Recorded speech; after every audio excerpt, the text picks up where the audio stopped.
दोस्तों, आज हम लोग डीएलएड तृतीय सेमेस्टर में सामाजिक अध्ययन के अंतर्गत आज का जो टॉपिक है वो है राज्यसभा। पिछले क्लास में हमने लोकसभा के बारे में पढ़ा था, तो उसकी थोड़ी सी चर्चा कर लेंगे।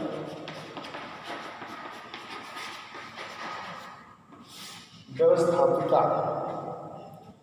जो हमारी संघीय सरकार का प्रथम अंग है और इसको दो भागों में दिखाया गया था, एक लोकसभा और दूसरा राज्यसभा।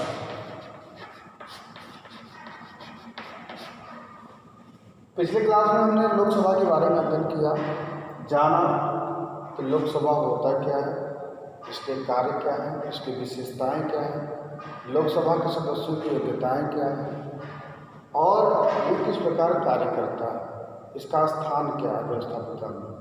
आज हम जिसका अध्ययन करेंगे वो है राज्यसभा। तो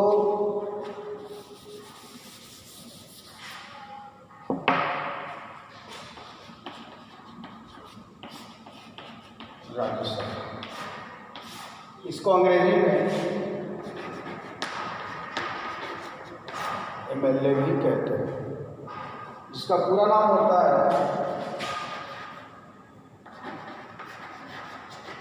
member of assembly. Member of assembly. Rajya Sabha जैसे लोकसभा के बारे में हमने बताया था कि प्रथम सदन होता है और निम्न सदन होता है, लेकिन राज्यसभा क्या होता है, यह द्वितीय सदन होता है। व्यवस्थापिका का द्वितीय सदन, इसको हम उच्च सदन भी कहते हैं।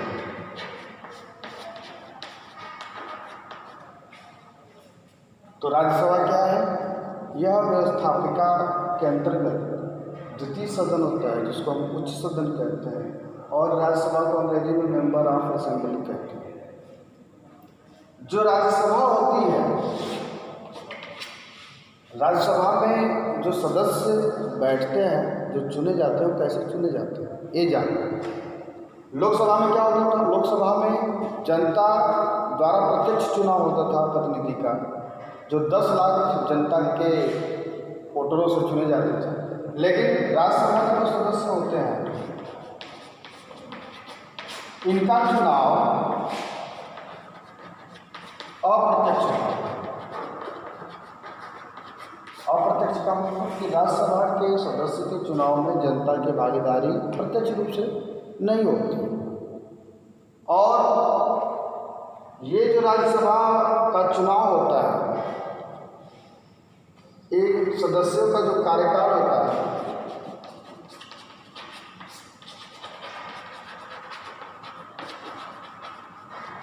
उनका कार्यकाल 6 वर्ष का होता है, जबकि लोकसभा के सदस्यों का कार्यकाल कितना था, 5 वर्ष, लेकिन राज्यसभा के सदस्यों का कार्यकाल 6 वर्ष होता है। और ये आते कहाँ से हैं चुनकर, राज्यसभा के सदस्य चुनकर आते हैं भारत के प्रत्येक प्रदेशों के विधानसभा क्षेत्रों से। लेकिन भारत के कुछ राज्यों में जहाँ विधानसभा नहीं है,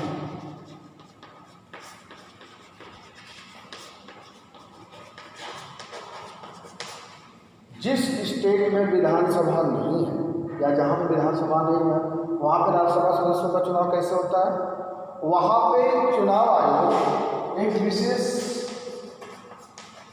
समिति गठित करती है, और वो विशेष समिति ही राज्यसभा सदस्यों का निर्वाचन करती है, चुनाव होती है। अब आगे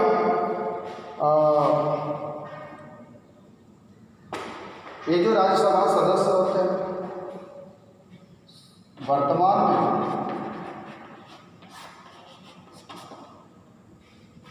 संख्या राज्यसभा सदस्यों की वर्तमान में जो भारत में संख्या निर्धारित है वो है 250। वर्तमान समय में राज्यसभा के सदस्यों की कुल संख्या 250 है। इसमें 12 ऐसे सदस्य हैं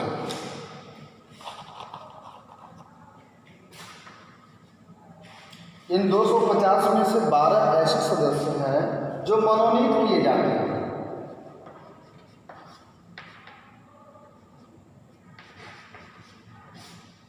ये 12 सदस्य क्या होते हैं? मनोनीत किए जाते हैं। और ये होते कौन लोग हैं? ये जो 12 लोग होते हैं, कैसे लोग होते हैं जिनको मनोनीत किया जाता है? तो ये 12 ऐसे सदस्य होते हैं जो साहित्य, कला, विज्ञान, समाज सेवा इत्यादि क्षेत्रों में, चाहे वो साहित्य हो, कला हो, विज्ञान हो, समाज सेवा हो, किसी भी एक क्षेत्र में उनका विशेष योगदान होता है और वो विख्यात व्यक्ति होते हैं। ऐसे 12 लोगों को इन 250 सदस्यों की संख्या में मनोनीत किया जाता है। अर्थात 238, अगर 250 में से 12 निकाल दिया जाए तो 238 सदस्य ही निर्वाचित हो किए जाते हैं, 12 मनोनीत किए जाते हैं। ठीक, अब आगे है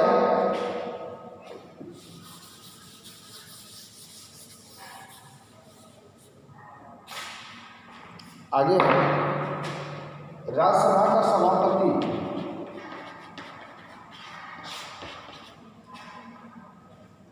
लोकसभा के बारे में मैंने बताया था कि लोकसभा का एक अध्यक्ष होता है जो लोकसभा का सदस्य होते हुए अध्यक्ष पद पे आता है। लेकिन राज्यसभा में जो सभापति होता है वो भारत का उपराष्ट्रपति होता है। जो भारत के उपराष्ट्रपति होते हैं वही राज्यसभा की क्या करते हैं? सभापतित्व का काम करते हैं और उसकी कार्रवाई का संपादन करते हैं। ठीक, और उपसभापति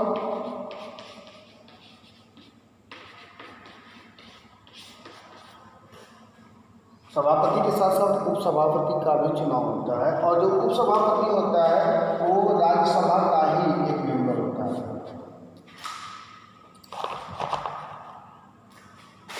राज्यसभा का ही एक सदस्य होता है। यानी राज्यसभा का जो सभापति होता है वो देश का उपराष्ट्रपति होता है, वही सभापति का काम करता है। और उपसभापति वो होता है जो राज्यसभा का ही एक सदस्य होता है, क्योंकि उपराष्ट्रपति या सभापति की अनुपस्थिति में उपसभापति कार्रवाई का संचालन करता है। तो ये रहा राज्यसभा के सभापति और उपसभापति। अब योग्यता,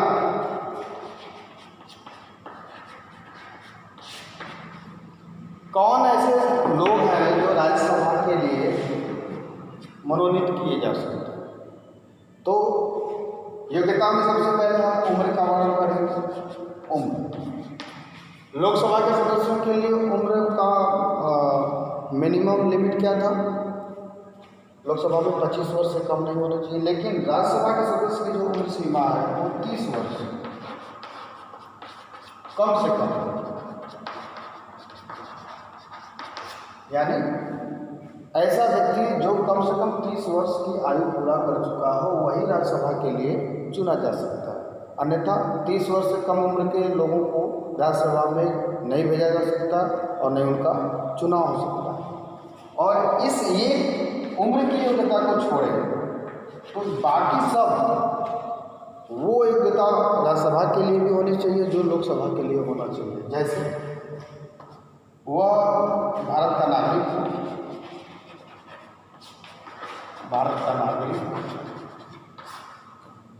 उसके बाद क्या हो, वह पागल दिवालिया न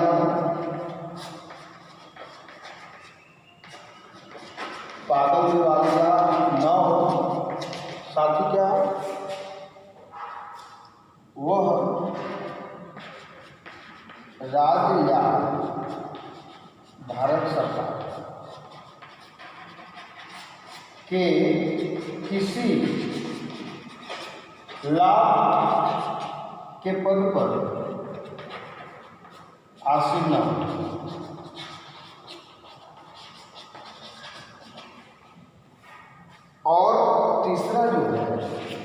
ये भी लोकसभा के लिए है और राज्यसभा के लिए भी है, वह किसी कानून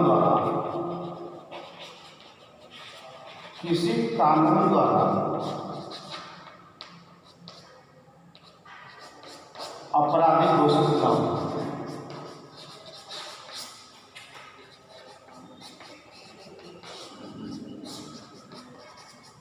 अर्थात राज्यसभा के लिए सारी योग्यताएं होनी चाहिए जो लोकसभा के लिए भी होता है। केवल उम्र में अंतर है, लोकसभा में 25 वर्ष की आयु न्यूनतम है और राज्यसभा के लिए 30 वर्ष न्यूनतम आयु है। इस तरह से हम देखते हैं कि राज्यसभा का वही सदस्य हो सकता है जिसके अंदर ये सारी योग्यताएं होती हैं। अब आगे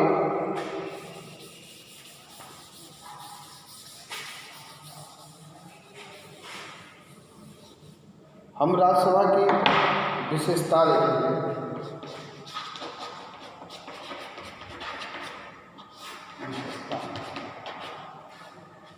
पहली विशेषता है राज्यसभा की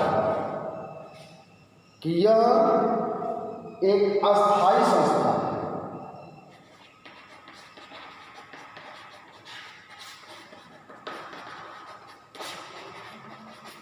राज्यसभा क्या है?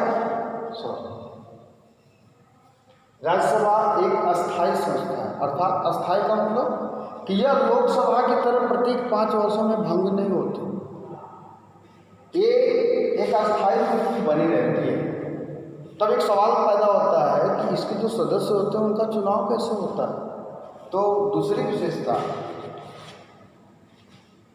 पूरी संख्या का 1/3 भाग, जो 250 सदस्य संख्या है राज्यसभा की, उसमें से 1/3 भाग प्रत्येक 2 वर्ष में, प्रत्येक 2 वर्ष में कार्यकाल समाप्त हो। 1/3 भाग सदस्यों का 2 वर्ष, प्रत्येक 2 वर्ष में कार्यकाल समाप्त हो जाता है और इनकी जगह पे हर 2 वर्षों में जो सीटें खाली होती हैं उन सीटों पे राज्यसभा सदस्यों का निर्वाचन होता रहता है। अर्थात प्रत्येक 2 वर्षों में 1/3 भाग लोग रिटायर होते हैं, हटते हैं, उनकी जगह पे दूसरे लोग आते रहते हैं। इस प्रकार से राज्यसभा में सदस्यों की संख्या आती रहती है और ये अस्थायी संस्था हो जाती है, इसमें कोई फेरबदल नहीं होता है। अब विशेषताओं के बाद आते हैं कार्य। राज्यसभा का कार्य क्या होता है? तो केवल एक ऐसा काम है जिसको छोड़कर राज्यसभा लोकसभा की तरह पूरा काम करता है, इसके पास वो पावर होते हैं। जैसे यह विधि निर्माण करने में पहला कार्य,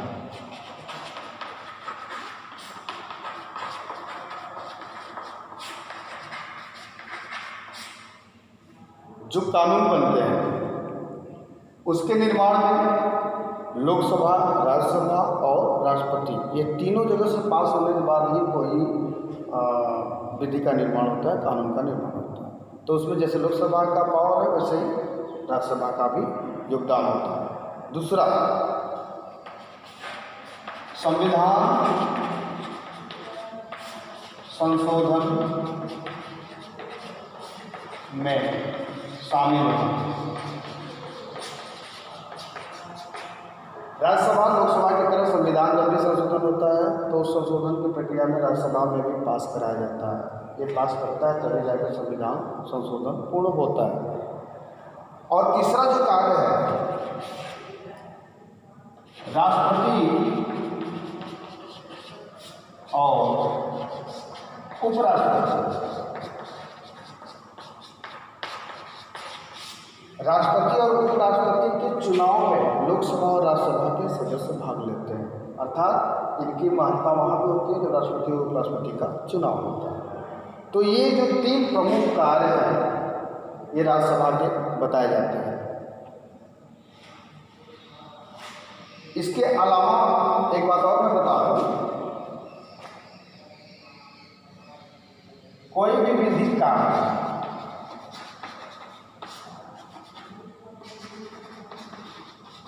कोई भी विधि कार्य को